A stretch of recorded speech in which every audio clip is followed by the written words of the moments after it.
Manajemen pemasaran teh botol sosro.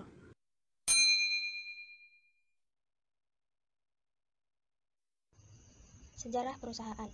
Keluarga Sosrojoyo memulai bisnisnya pada tahun 1940 di Kota Slawi, Jawa Tengah dengan memproduksi dan memasarkan teh seduh merek teh cap botol.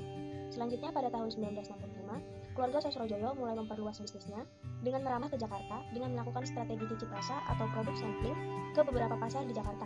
Pada tanggal 17 Juli 1974, Sugiharto Sosrojoyo dan saudara-saudaranya resmi mendaftarkan perusahaan baru tersebut dengan nama PT Sinar Sosro yang berdomisili di Jalan Raya Sultan Agung, kilometer 28, Medan Satria, Bekasi, yang juga merupakan lokasi pabrik pertama teh botol sosro, sekaligus merupakan pabrik teh siap minum dalam kemasan yang pertama di Indonesia dan di dunia.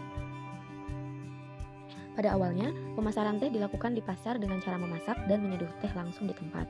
Setelah siap, seduhan teh tersebut langsung dibagikan kepada orang-orang yang ada di pasar. Namun, cara ini kurang berhasil karena teh yang telah diseduh terlalu panas dan proses penyajiannya terlampau lama, sehingga pengunjung di pasar yang ingin mencicipinya tidak sabar menunggu. Cara kedua, teh tidak lagi diseduh langsung di pasar, tetapi dimasukkan ke dalam panci-panci besar untuk selanjutnya dibawa ke pasar dengan menggunakan mobil bak yang terbuka.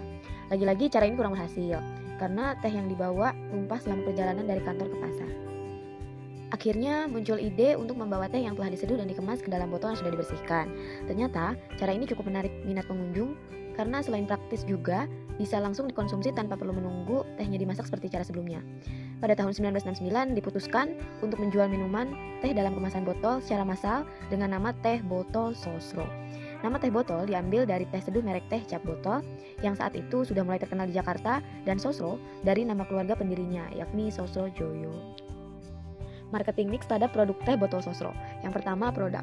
Pada tahun 1969 muncul gagasan untuk menjual teh siap minum dalam kemasan botol.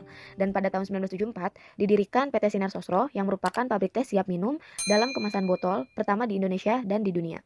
Mengikuti perubahan zaman dan selera konsumen, Sosro juga melakukan diferensiasi produknya dengan baik. Mereka berusaha menghilangkan anggapan bahwa minum teh kebiasaan orang tua dan kolot. Ditandainya dengan di-launchingnya produk Tabs, teh bersoda yang menargetkan anak muda sebagai pangsa pasarnya. Selain Tabs, Sosro juga menawarkan Fruity sebagai produk teh rasa buah pertama kali di dunia. Sedangkan untuk kesehatan dan kecantikan, mereka juga mengeluarkan Joy Tea Green Tea sebagai andalannya. Yang kedua ada price. Salah satu trik Sosro dalam memenangkan persaingan dalam hal harga adalah dengan memanjakan para pengecer di level pengecer dengan patokan harga dari agen 18.000 per krat. Mereka bisa mengambil keuntungan mencapai 100% bahkan lebih, karena bisa menjual 36.000 krat per 1.500 per botol dibandingkan dengan Coca-Cola. Modal awalnya saja bisa sekitar 24.000 per krat. Jika harga jual sekitar 1.500 per botol, keuntungan yang bisa diperoleh hanya 12.000 per krat, selisih 6.000 per krat dari teh botol Sosro. Hal di atas menjadi penyebab mengapa produk Sosro banyak digandrungi oleh para pengecer, karena memang keuntungan yang ditawarkan Sosro lebih menggiurkan daripada produk sejenis lainnya. Suatu teknik yang cerdas, dengan menawarkan harga yang kompetitif kepada pengecer, Sosro berhasil menggayat para pengecer sehingga lebih senang memilih Sosro sebagai teh siap minum dalam kemasan untuk mereka jual. Yang ketiga ada place atau tempat, yaitu distribusi Sosro mencakup hampir seluruh wilayah nasional, mulai dari Batam, Jabodetabek, Jabar, Jatim, hingga Kalimantan dan Sulawesi. Bahkan, teh dalam kemasan botol Sosro diekspor ke Australia, Vietnam, Brunei Darussalam, dan Amerika Serikat. Strategi penjualan yang dilakukan Sosro adalah dengan mengembangkan saluran distribusi secara luas dan terus-menerus, mengutamakan ketersediaan produk sehingga berbuah pada kesetiaan pelanggan. Pengembangan proses yang dilakukan oleh Sosro adalah dengan mengintegrasikan supply chain seperti memiliki kebun teh sendiri. Yang keempat ada promosi. Promosi yang dilakukan oleh perusahaan ini yaitu dengan adanya iklan, undian, dan tagline. Yang kedua, adanya promosi penjualan. Yang ketiga, kunjungan pabrik.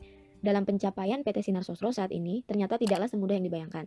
PT Sinar Sosro banyak mengalami kendala serta pengembangan-pengembangan dari tahun ke tahun.